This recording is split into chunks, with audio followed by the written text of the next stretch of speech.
I Love a Mystery, a Carlton E. Morse audio novel featuring Jack, Doc, and Reggie, specialists in crime and adventure, now following the northwest trail of a missing millionaire, a killer cougar, and the Phantom Castle.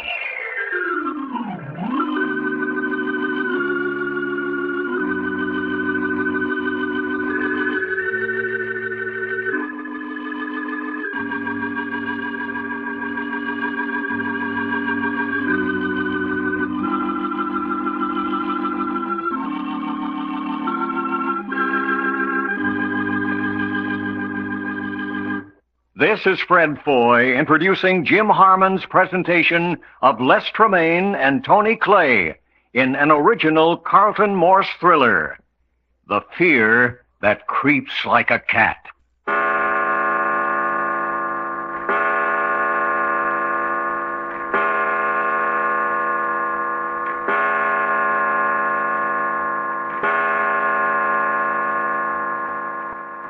5 o'clock in the dark chill of the morning in the great gray castle on a small unidentified island somewhere off the west coast of Canada. At last, Doc knows what is in store for him. He learned from Linda Joyce 2 hours ago when the two were locked down underground in a dungeon separated from a hungry mountain lion only by bars.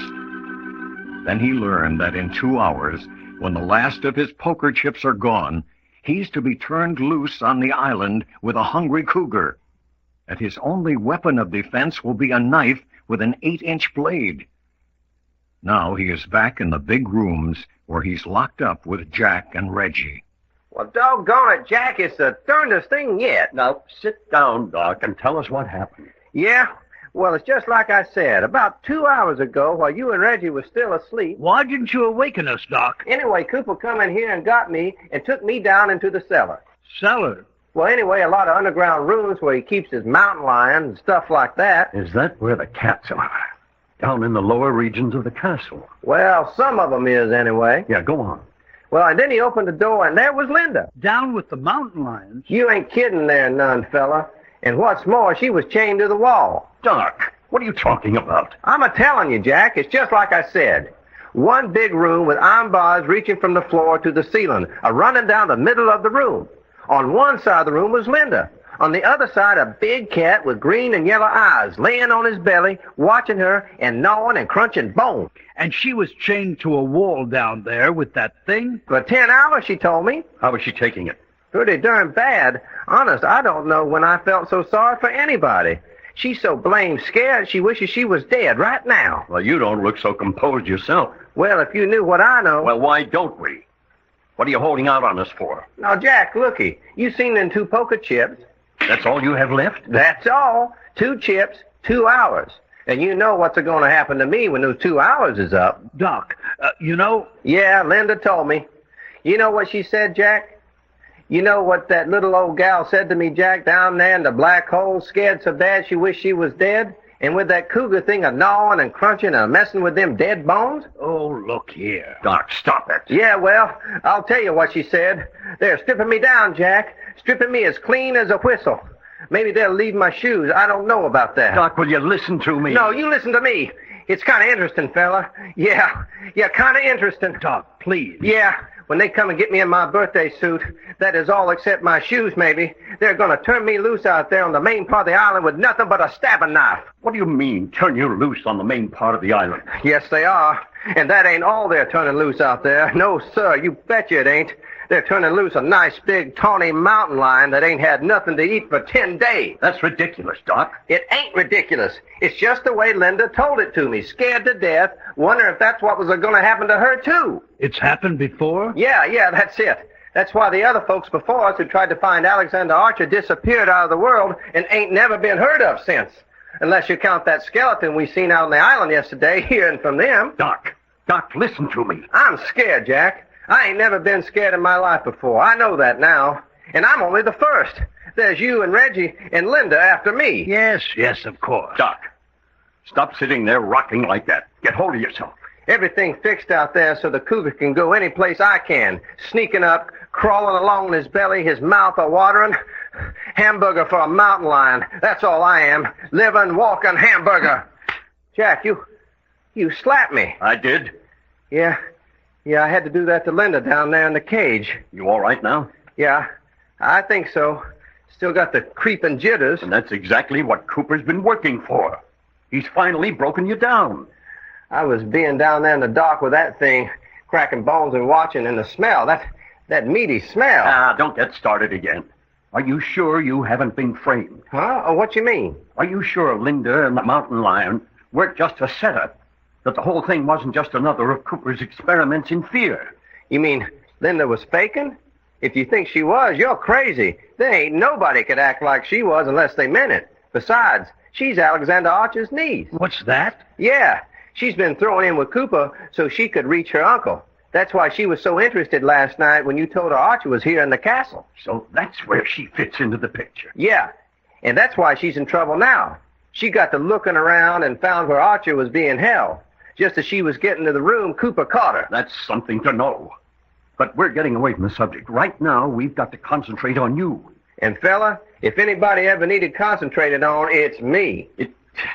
It's hard to swallow. It seems incredible that Cooper would do what you described. I know it's true. If a girl ever told the truth, Linda Joyce was a-telling it. Well, then we've got 2 hours to do something about it. I still wonder. Looky, Jack. What about that walk Cooper and Dr. Thorne took us on yesterday morning, out on the main part of the island? Quite. The moat of swift water about the castle so that once across the drawbridge, neither man nor beast can get back. And all the brush and undergrowth cut out. And all the limbs trimmed off the trees up 20, 30 feet. A fella have a bad time trying to get up a tree away from a mountain lion. I say, it's all perfectly clear, Jack. Don't you remember them warning Doc not to go down into the little gully because he would be trapped? Yeah, and to keep away from hollow stumps and that about going on that rocky ledge because one fella tried to do, and that's where he died. And then they kept repeating over and over, keep out in the open. Out in the open was his only chance. Jack, are you listening? Yes. I'm just thinking about a person's chance of escape by water. But there ain't a chance, Jack. An undertow that'd suck a fella under before he had waded out knee-deep all around the island. Well, they made it pretty plain that there's no escape. That you're going to have to face that animal. Yeah, such nice people. What did they do with Linda Joyce when they brought you back up here? They took her out to, I don't know what they're doing with her. But Jack, are we just going to sit here? Why aren't we doing something? If you can suggest something. What about getting that door open? Doc, you say you can open any lock that's made. Big old lock like that? Not without some tools.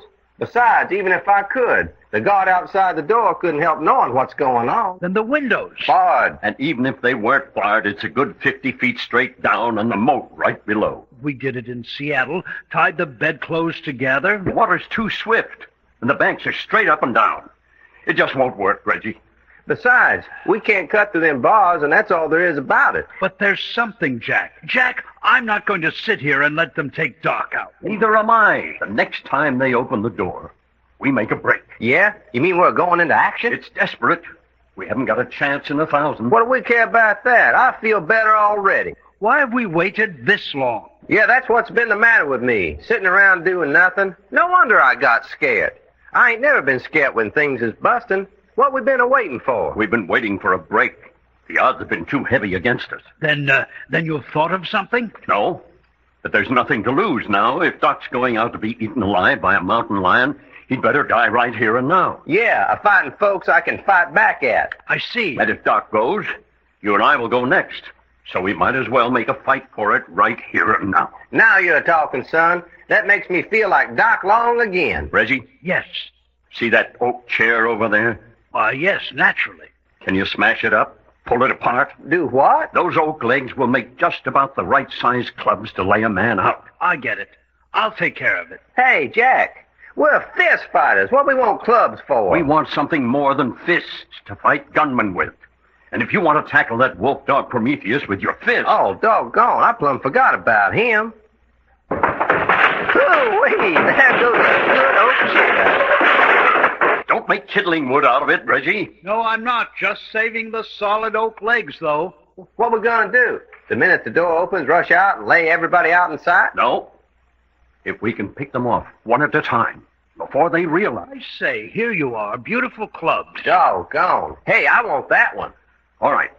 Now, each one lay his club where it won't be seen at first glance, and yet where he can grab it up quick. Yeah, I get you. What do you mean, Jack? Undoubtedly, the next person in here will be Cooper. Yeah, that's right. Well, let him get in. Let the guard get the door shut before we make a move. But I say, he'll be armed and he's bound to have that wolf dog with him. Wait until he's in and the guard has closed and locked the door. Hey, somebody's coming. Relax. Take your signal from me. Good evening, gentlemen. Guard, close and lock the door. I'll be talking to these men quite a few minutes. To heal from it is. No. Sit down. Don't stand on ceremony. What do you want, Cooper? Why, I think it's time to collect another poker chip from Mr. Long. Yeah, I guess it is, ain't it? Yes. And that will leave you only one. Uh-huh. You want I should give it to you now? Oh, yes, if you will, please. Yeah. Here it is. Got him, Jack. I'm holding Cooper's body between me and the dog. Use the clubs, Reggie. Use the clubs. He's gonna jump. Look out. That wolf won't ever tear anybody's throat. Doggone. Anybody hurt? That brute slashed my arm, but not badly. But when he jumped you, Doc... I kept Cooper's body over my face and neck. He couldn't get at me. Is Cooper dead? No. The wolf wouldn't touch him. Here, give me a hand. Stuff him under the bed. Huh? What are we going to do now? See if we can't lure the guard in here. Is that wolf's body out of sight? From the door it is. All right. Hey, guard! Hey there! What do you want? Cooper wants you in here. What does he want? Didn't you hear the noise? That wolf's gone mad. He wants you to shoot him. Is that what that noise was? Where is he now? We got him locked in the next room. Hurry up, will you? Did you say... Attaboy, Jack. Not so loud. Here, get his body into the room. Hey, what you shutting the door for? Listen, now comes the hardest part. We'll be shot on sight. So we're not giving up, no matter what happens. Right? Right. Everything or nothing. And won't they be surprised to see me at the pearly gates?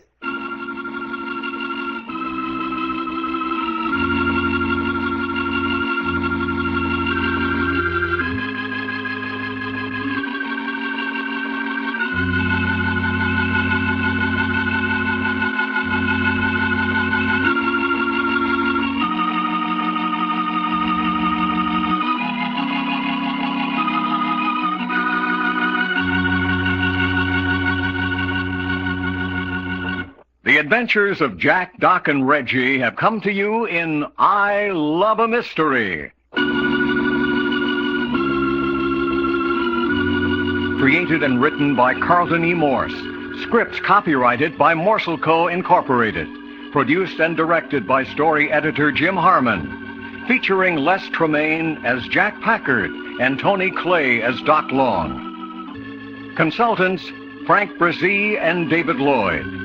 Your announcer, Fred Foy. This presentation has come from Hollywood.